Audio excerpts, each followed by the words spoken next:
Bonjour et bienvenue dans ce nouveau tutoriel où nous allons voir comment créer des zonings. Donc c'est assez simple, hein. Donc là pour le coup j'ai tracé une pièce, je suis ensuite passé en 3D et là on va voir comment créer une zone au sol ou sur un mur.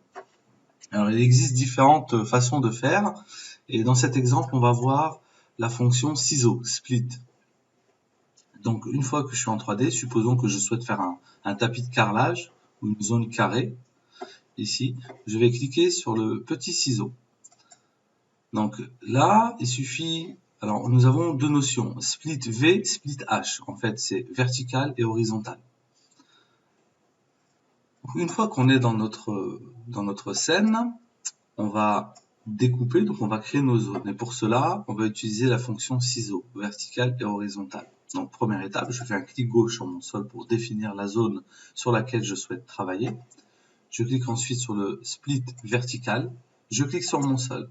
Et on peut voir ici donc un trait de couleur bleu turquoise. Donc là, l'idée, c'est de cliquer sur cette zone, on a la cote, et de coter la position.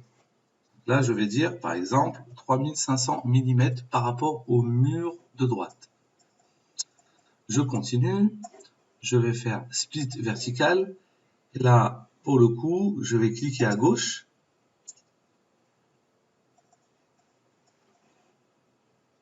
Voilà, split vertical, je clique à gauche et là j'ai mon deuxième trait.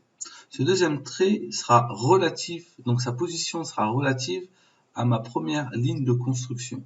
Et là j'entre ma cote, 3500 mm par exemple. Donc nous avons ici deux zones. Ensuite je vais utiliser la fonction split horizontal. Je vais cliquer ici.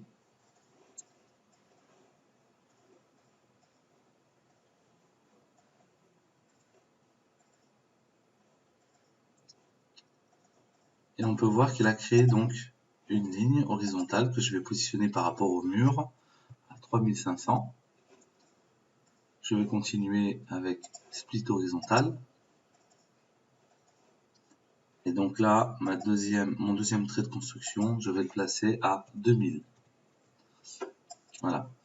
Donc j'ai créé mes zones. Ensuite, il suffit juste d'aller chercher une texture. Donc la texture souhaitée. Et de faire un glisser-déposer dans la zone en question. On peut imaginer faire la même chose sur les murs.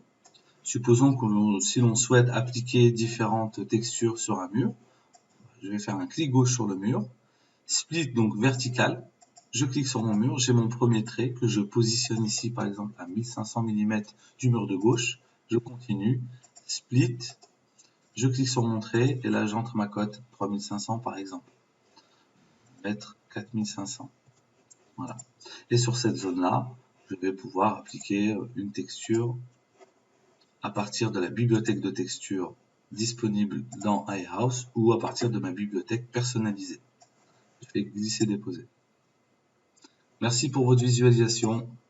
Bonne journée.